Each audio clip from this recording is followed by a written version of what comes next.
Hello student, this Anant Shekhar Vashishtha and I welcome you all on GATE Adda 247। तो gate क्या है इसके बारे में जानना जरूरी है, क्योंकि फॉर्म फिलिंग स्टार्ट होने वाला है गेट 2024 के लिए। तो कौन कौन एलिजिबल है, इस एग्जाम को क्लियर करने से क्या फायदे हो सकते हैं, क्या अपॉर्चुनिटीज मिल सकती हैं, और ये गेट जो है कौन कौन सी अपॉर्चुनिटीज के लिए आपके लिए द्वार खोल देगा, उसके बारे में आज बात करेंगे हम यहाँ पर। तो मेरे साथ यहाँ पर जुड़ रहे हैं गौरव सिंह सर। गौरव सर, तो हेलो बच्चों हेलो। को सबसे पहले तो ये जानना जरूरी है कि हम कौन सी ब्रांच के कौन से स्टूडेंट्स हैं, तो हम गेट के लिए अप्लाई कर सकते हैं कि आ, नहीं कर सकते हैं, और क्या इसके फायदे होने वाले हैं।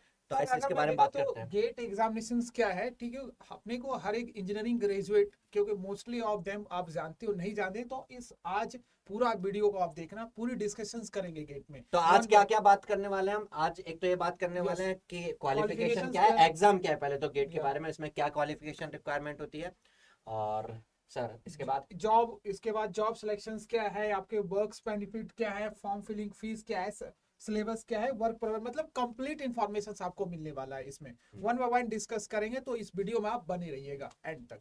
तो सबसे पहले सर क्वालिफिकेशन के बारे में बात कर अगर ली मैं जाए। क्वालिफिकेशंस की बात करूं तो ये जो गेट एग्जामिनेशंस है, graduate aptitude test in engineering, जो कि कंडक्ट किया जाता है आईआईटीज और आईएससी के द्वारा। तो इसमें जो कैंडिडेट एलिजिबल होते हैं वो बीई या बीटेक के थर्ड ईयर में, मतलब आप फाइनल ईयर, मतलब थर्ड ईयर में प्रेजेंट है, या आप फाइनल ईयर में हैं, या पास आउट कैंडिडेट है, तो आप अपेयर हो पाएंगे वहां पर।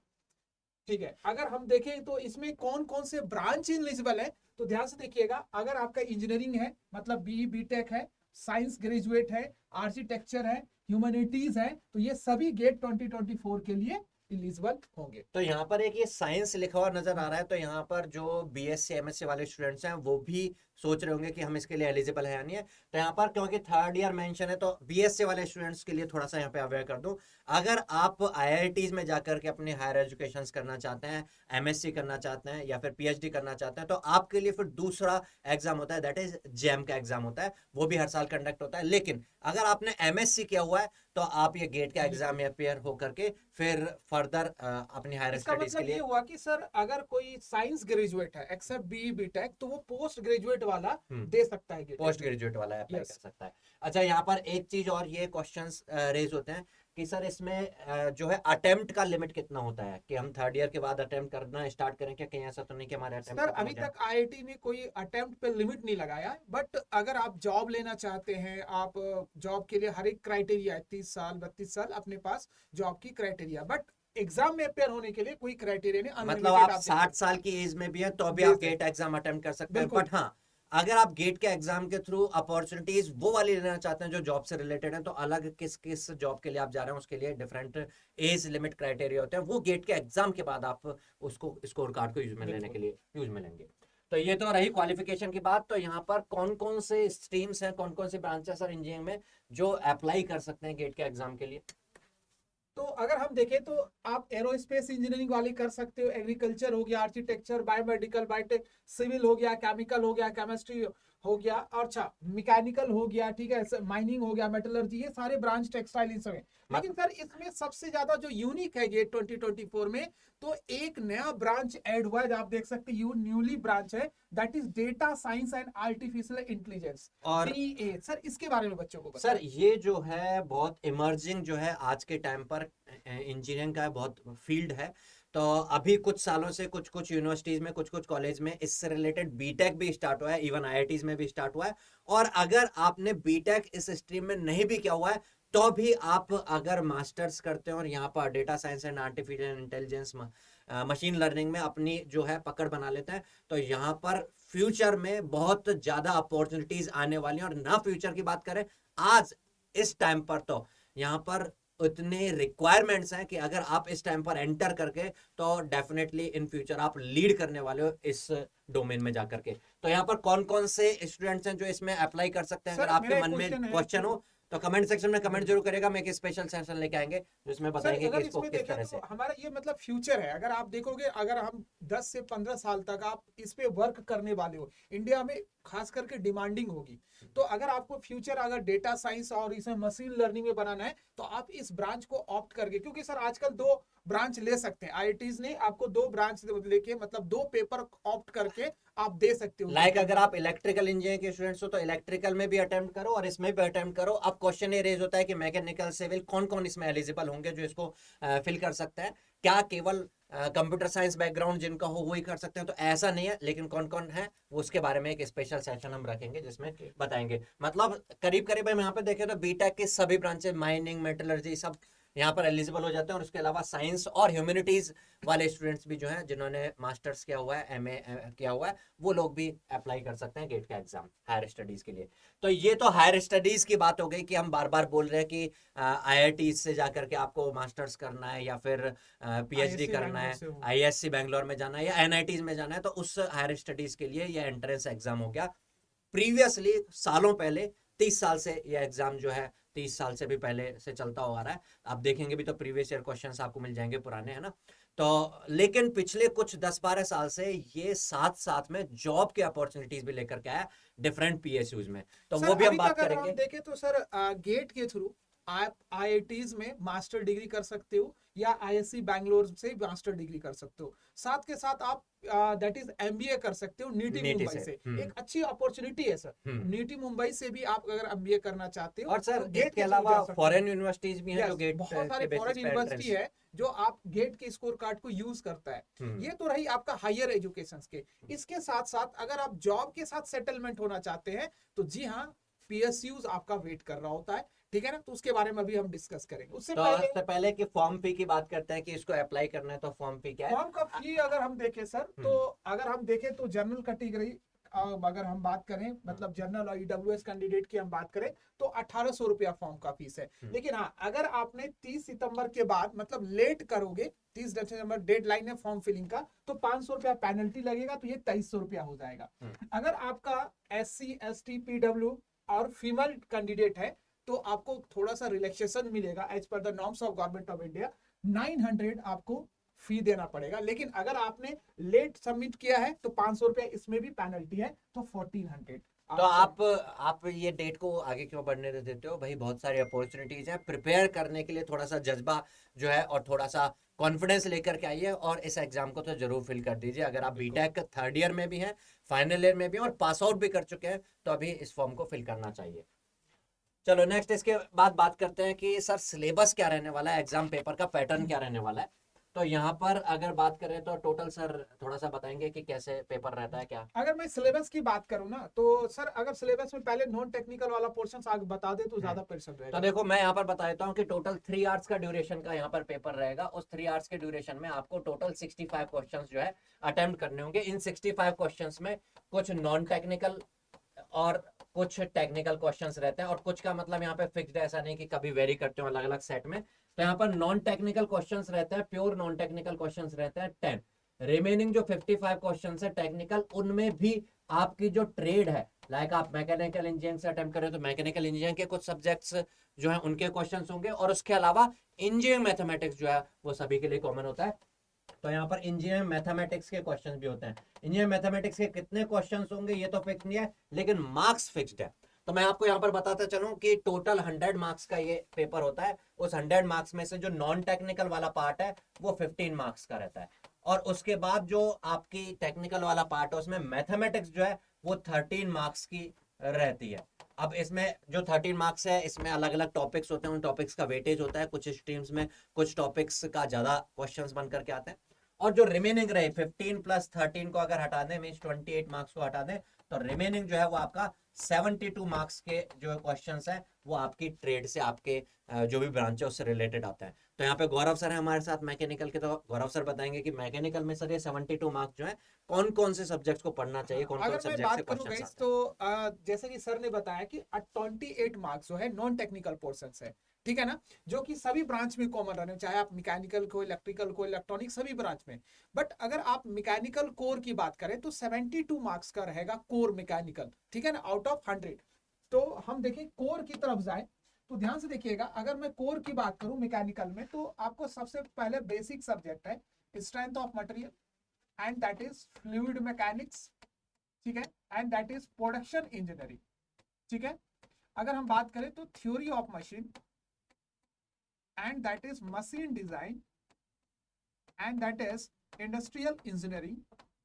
आगे हम बात करें तो इसमें that is thermodynamics, thermal portions की बात करेंगे, और इसके अप्लाइड थर्मोडायनेमिक्स में अगर हम बात करें that is RAC, IC engine, ठीक है।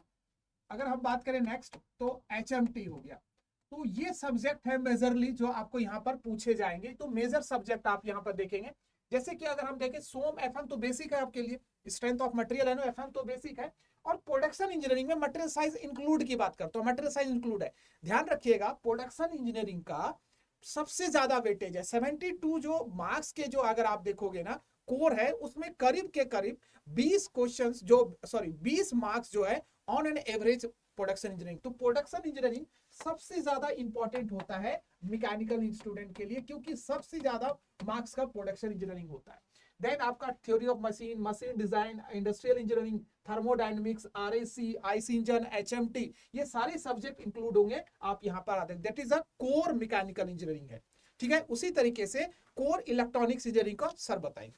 तो सर यहाँ पे जैसे आपने बताया कि प्रोडक्शन इंजीनियर में 20 के 20 आसपास मार्क्स मार्क्स रहता है, तो 13 मार्क्स इधर का मैं टोटली मैथमेटिक्स हो 30 गया। में देखो, इस बार अगर देखा है तो सर उसमें 24-25 नंबर के आए ज्यादा, मतलब हम्म। एवरेज में 20 नंबर का बोलो, सबसे ज्यादा मार्क्स का वेटेज है। और 13 मार्क्स का अपना मैथमेटिक्स हो गया। मैथमेटिक्स, उसके बाद जो जनरल वाला पार्ट है उसमें चलो इंग्लिश से हम आउट ऑफ टच भी हों, लेकिन एप्टीट्यूड वाला पार्ट आराम से कवर कर सकते हैं। तो सर 20, 13 ये हो गया 33, और 5 मार्क्स वहां से मान के चले 38, और बाकी थोड़ा थोड़ा सा तो पढ़ ही सकता है बच्चा। बिल्कुल।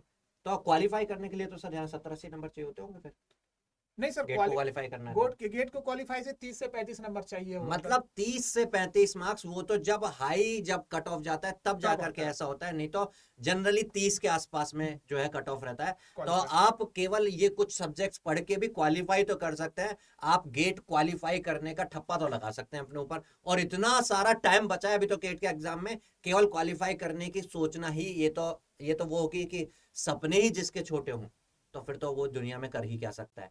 तो सपने बड़े बनाओगे तो इतने टाइम में केवल क्वालिफाई नहीं बल्कि रैंकर बनने का भी आप सोच सकते हो, और टाइम है अभी इतना अपने पास। चलो मैं यहाँ पर बात करता हूँ अभी इलेक्ट्रॉनिक्स इंजीनियरिंग की।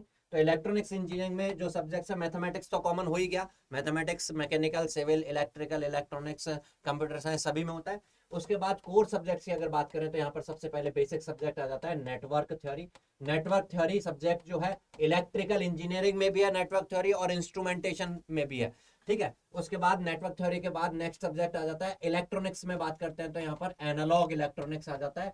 एनालॉग इलेक्ट्रॉनिक्स, लेकिन एनालॉग इलेक्ट्रॉनिक्स के लिए जो डिवाइसेज हैं लाइक डायोड, बीजेटी, और उसके पीछे की सेमीकंडक्टर फिजिक्स जो है वो इलेक्ट्रॉनिक डिवाइसेज एंड सर्किट्स में होती है। तो इलेक्ट्रॉनिक डिवाइसेज एंड सर्किट्स में डिवाइसेज, और नेटवर्क थ्योरी में नेटवर्क। तो यहाँ पर उन डिवाइसेज के नेटवर्क और उनके एप्लीकेशंस की बात करते हैं हम यहाँ पर एनालॉग इलेक्ट्रॉनिक्स में। यहाँ पे अगर बात करें तो नेटवर्क थ्योरी इलेक्ट्रिकल में है, एनर्जी इलेक्ट्रॉनिक्स का भी काफी कुछ पार्ट जो है इलेक्ट्रॉनिक और इलेक्ट्रिकल इंजीनियरिंग और इंस्ट्रूमेंटेशन में भी ये कॉमन है। ये इलेक्ट्रिकल में नहीं है सब्जेक्ट ईडीसी। उसके बाद अगर हम बात करते हैं तो यहाँ पर आ जाता है अपना signals and systems. Signals and systems भी बेसिक सब्जेक्ट है, और इलेक्ट्रिकल इंजीनियरिंग में भी इसका कुछ वेटेज रहता है, हालांकि इलेक्ट्रॉनिक्स में ज्यादा वेटेज के साथ क्वेश्चंस बन करके आते हैं। और इलेक्ट्रॉनिक्स इंजीनियरिंग का जो कोर सब्जेक्ट है कम्युनिकेशन सिस्टम्स, उसका बेस है ये सिग्नल्स एंड सिस्टम्स। उसके बाद बात करें डिजिटल इलेक्ट्रॉनिक्स, जो बहुत ही सिंपल सा सब्जेक्ट फील होता है, अगर एक बार पढ़ लिया जाए तो इसको तो कोई छोड़ना ही नहीं चाहिए, इसको तो कवर कर लेना चाहिए हर एक स्टूडेंट को। इलेक्ट्रिकल के स्टूडेंट्स के लिए भी ये कॉमन सब्जेक्ट है। तो ये कुछ सब्जेक्ट्स मैंने बताया ईडीसी को छोड़ करके, बाकी सब्जेक्ट जो इलेक्ट्रिकल इंजीनियरिंग और इलेक्ट्रॉनिक्स इंजीनियरिंग दोनों में कॉमन है। एक और सब्जेक्ट है जो दोनों में कॉमन है, दैट इज कंट्रोल सिस्टम्स, ठीक है। अब बात करें अगर हम यहाँ पर इलेक्ट्रॉनिक्स कोर सब्जेक्ट्स, तो इलेक्ट्रॉनिक्स कोर सब्जेक्ट्स में इलेक्ट्रोमैग्नेटिक फील्ड थ्योरी यहाँ पर है, हालांकि थोड़ा कुछ पार्ट यहाँ पर इलेक्ट्रोमैग्नेटिक फील्ड थ्योरी का जो बेसिक वाला पार्ट है वो इलेक्ट्रिकल और इंस्ट्रूमेंटेशन दोनों अदर ब्रांचेज में भी है। और उसके बाद अगर हम बात करें तो कम्युनिकेशन सिस्टम्स, तो ये सब्जेक्ट्स यहाँ पर हम बात करें तो काउंट करें तो 1 2 3 4 5 6 7 8 ये सब्जेक्ट, और एक 9th जो हमारा मैथमेटिक्स है। इन सारे सब्जेक्ट्स को आपको प्रिपेयर करना है और इलेक्ट्रॉनिक्स में आप रैंकर बन सकते हो। और अगर क्वालिफाई करने की बात करें तो मैं यहाँ पर बता देता हूँ, जैसे वहाँ प्रोडक्शन इंजीनियरिंग हाई वेटेज का सब्जेक्ट है, ऐसे यहाँ पर एक कम्युनिकेशन सिस्टम जो है हाई वेटेज का सब्जेक्ट है। जिसमें 13 to 15 मार्क्स का वेटेज यहाँ पर रहता है। डिजिटल इलेक्ट्रॉनिक्स एक सिंपल सब्जेक्ट है, हालांकि वेटेज इसका 7 to 8 मार्क्स का रहता है, बट हाँ आराम से इसको कवर कर सकते हो। और मैथमेटिक्स में 13 मार्क्स आप लेके आ सकते हो। Network theory and control system, उसके बाद अगर इन दोनों को मिलाया जाए तो ये भी करीब करीब 12 to 13 मार्क्स यहाँ पर रहते हैं। तो इन सब्जेक्ट्स को कवर कर सकते हो आप, और बहुत इतना टाइम है कि आराम से क्वालिफाई कर सकते हो। और बाकी और सब्जेक्ट को अगर करते हो तो इलेक्ट्रॉनिक्स में तो, मैकेनिकल में तो जो रैंकर्स होते हैं हालांकि उनके मार्क्स हाई जाते हैं, लेकिन इलेक्ट्रॉनिक्स में बहुत ज्यादा जो है मार्क्स नहीं जाते हैं, जो आपका बात करें तो जो फर्स्ट रैंकर होता है। तो ठीक ठीक है, तो आप इन सब्जेक्ट को थोड़ा थोड़ा भी टच कर लोगे तो अपना आराम से 1000 रैंक तक तो पहुंच सकते हो आराम से। सर अगर हम बात करें तो मैकेनिकल में जैसे हम बोले सर ये सोम एफएम कॉमन है, एक उसी तरीके से सोम एफएम के बाद आता है आपका दैट इज इंजीनियरिंग मैकेनिक्स। ये भी आप पढ़ते हो, चाहे आप मैकेनिकल के हो चाहे आप सिविल के हो, तो आपका ये तीनों सब्जेक्ट जो है कॉमन होता है जो आप प्रिपेयर कर सकते हो। और एक सब्जेक्ट थर्मल इंजीनियरिंग में है that is a power plant. तो आप ये टोटल कोर देख रहे हो मैकेनिकल के, ये टोटल कोर आप देख रहे हो मैकेनिकल इंजीनियरिंग के सिलेबस में टोटल कोर है, ठीक है ना, कोर जो 72 मार्क्स है। और ये आप देख रहे हो that is electronics communication engineering के, तो ये आप 72 मार्क्स के अंदर इंक्लूड है। तो आई थिंक आप सिलेबस के थ्रू गो थ्रू हो गए।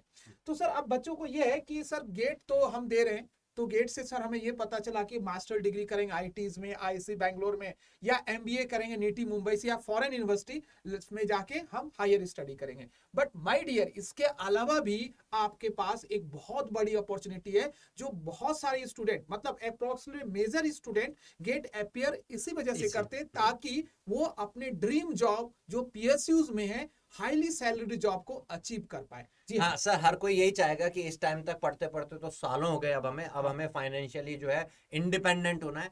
तो आप इस एग्जाम को अटेम्प्ट करके केवल इंडिपेंडेंट ही नहीं हो जाओगे, बल्कि सोशली भी आपको जो है रेस्पेक्ट मिलेगी। ठीक है, तो बात करते हैं कौन से पीएसयूज है जहां पर आप गेट के थ्रू तो जा सर सकते हैं। अगर मैं पीएसयूज की बात करूं, पब्लिक सेक्टर अंडरटेकिंग, जो कि गवर्नमेंट ऑफ इंडिया के अंदर आता है, कुछ अगर आप स्टेट गवर्नमेंट के भी होते हैं, but majorly government of India, जो कि महारत्न है, नवरत्न है, मिनी रत्न कंपनियां हैं, जैसे आईयूसीएल हो गया, बीपीसीएल हो गया, ठीक है ना, और आपका दैट इज ओएनजीसी हो गया, गेल हो गया, एनटीपीसी हो गया। खैर अगर आप ये सारे जो कंपनियां हैं ये जो लेती है गेट के स्कोर कार्ड पे। जी हाँ, तो सर अगर हम बोले तो सर इसकी सबसे अच्छी बात क्या होती है सर, महारत्न में सैलरी पैकेज बहुत ही हैंडसम है।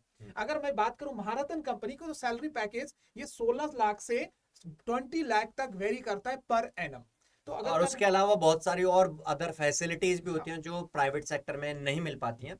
अच्छा सर, एक ये है कि गेट का एग्जाम अटेम्प्ट करने के बाद इनके लिए एग्जाम होता है अलग से या क्या रहता है? नहीं सर, गेट एग्जाम का जो आपका स्कोर कार्ड होता है उसका वेटेज दिया जाता है, मतलब अमूमन 85% वेटेज होता है गेट एग्जामिनेशन के स्कोर कार्ड का। और फिर इसके रिस्पेक्टिव इंटरव्यूज होते हैं अलग अलग, जो कि 15% है। तो तो कुल और मिला के इसकी जो वैकेंसीज होती हैं वो ऐसा नहीं कि गेट का एग्जाम होते ही आ जाएगी, साल भर आती रहती हैं बिल्कुल कि इसके आगे फिर अगले महीने किसी और के आगे। तो आप अपने गेट स्कोर कार्ड को यूज में ले सकते हो। गेट स्कोर कार्ड 3 साल तक वैलिड होता है। और अभी भी जैसे हम बात करें तो अभी गेट 2023 से अलाउ करने के करके और कई जो पीएसयू हैं उनकी वैकेंसी आ रही हैं, ऐसे गेट 22 को भी अलाउ कर रहे हैं। तो आप 1-2 साल के दौरान में इस बीच में अगर आप अपनी हायर स्टडीज करने चले भी जाते हैं और फिर आपको लगता है कि नहीं हमें पीएसयू में जाना है, तो फिर आप उसी गेट स्कोर कार्ड को यूज और में सर लेकर एक के और अच्छी बात यह है कि अगर किसी को साइंटिस्ट बनना है, रिसर्च में जाना है, तो आप गेट ही गेट वे है आपको जाने का। यस, जी हाँ,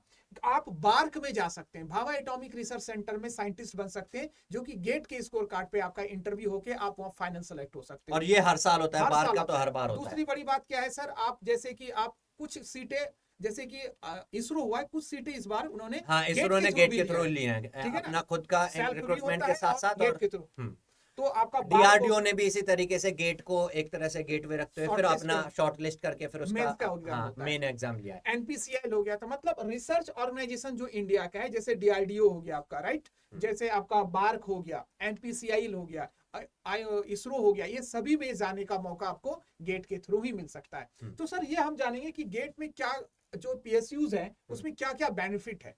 तो बेनिफिट्स काफी सारे हैं पीएसयूज के, जैसे सर ने सबसे पहले तो बताया कि जो पैकेज होता है यहाँ पर काफी हैंडसम सैलरी पैकेज रहता है। अगर आप मिनिमम टू मिनिमम भी पीएसयूज की बात करेंगे तो 12-13 लाख पर एनम से वहां पर जो है स्टार्ट होता है। दूसरी बात, अब ये अपॉर्चुनिटी तो कि ये पैकेज तो, और इससे भी कहीं ज्यादा पैकेज तो आप मास्टर्स करने चले जाएं आईआईटीज में, वहां से भी मिल सकते हैं, लेकिन जॉब सिक्योरिटी वाली जो एक एक्स्ट्रा पॉइंट है जो प्राइवेट सेक्टर में आपको नहीं मिलती है, वो यहाँ पर आपको मिल जाती है। Job security. और उसके अलावा यहाँ पर अलाउंसेस काफ़ी सारे रहते हैं, लाइक आपको मेडिकल अलाउंसेस मिलते हैं आपको, एक बार कई पीएसयू ऐसी होती हैं जो साल में 1 या 2 बार आपको घर आने जाने के लिए एयर फेयर्स जो होते हैं वो भी अलाउंसेस प्रोवाइड करवाते हैं। उसके अलावा ट्रेवलिंग अलाउंस, मोबाइल अलाउंस, और अपने जो बच्चे होते हैं उनकी एजुकेशन के लिए जो है अलग से अलाउंसेस, ये सब चीज़ें जो है यहाँ पर मिलती हैं। अकोमोडेशन की बात करें तो यहाँ पर अच्छे खासे जो है इनके क्वार्टर्स भी मिलते हैं, है ना। मतलब और सर टाउनशिप होता है, जैसे कि एनटीपीसी हो गया, ओएनजीसी हो गया, आईयूसीएल हो गया, तो इनके टाउनशिप है, उनका और पूरा सोसाइटी है। उन्हीं टाउन्स में मतलब एक बड़ी जैसे बहुत अच्छी पॉश सोसाइटी होती है, ऐसे बिल्कुल। एनटीपीसी की अलग से सोसाइटी होगी, वहीं पर हॉस्पिटल्स भी होते हैं उनके, वहीं पर शॉपिंग स्कूल्स भी कॉम्प्लेक्स होते हैं, होंगे सारे। शॉपिंग कॉम्प्लेक्स होते हैं, आप अपने बच्चों को वहीं उन्हीं स्कूल्स में पढ़ा सकते हैं। मतलब आप एक लग्जरी लाइफ जी सकते हो माय डियर जी। दूसरी बड़ी बात है सॉफ्ट लोन टर्म्स, ये सर बच्चों को बताएं। हाँ, यहाँ पर जैसे आपको अपना घर बनाना है, कार खरीदनी है, तो उसके लिए अगर लोन लेने की जरूरत पड़ती है तो काफी कम इंटरेस्ट रेट में और आराम से आपको जो है लोन मिल जाता है। Career growth. दूसरी बात रही तो कैरियर ग्रोथ तो है, क्योंकि आप जॉब प्योर सिक्योरिटी है। जो है अपना जॉब सिक्योरिटी है और अपना टेक्निकल जो चीज़ आपने सीखी है उसको आप अप्लाई कर रहे होते हो, या वहां जा करके अपनी मैनेजमेंट स्किल्स को डेवलप कर लेते हो, तो वो आपको ग्रोथ जरूर से प्रोवाइड करती है। और आपको जब ये सारी चीज़ें पॉजिटिव रहती हैं तो वर्क लाइफ बैलेंस भी रहता है। तो गाइज मैं यहाँ पर वापस से आपको यही कहूंगा कि गेट का एग्जाम का जो फॉर्म फिल है, कहीं उसकी डेट ना निकल जाए, ये फिर अपॉर्चुनिटी फिर आप अगले साल सोचो कि यार अब तो अगले साल ही हमारे पास मौका है तब हम अटेम्प्ट करेंगे, तो ये जरूर से छोड़नी नहीं है। बाकी सर आप कुछ बोलेंगे? तो गाइस ये आपको जैसे कि मैं बता दूं तो आपको ये आपने सुना होगा कि gate is a gateway to opportunity in IITs, IISc Bangalore, ठीक है ना, और last and that is what PSUs. ठीक है गाइस, तो इन सभी के लिए आपको जुड़ना ना भूलेगा गेट अड्डा के 24/7 चैनल पे। Thank you, bye bye.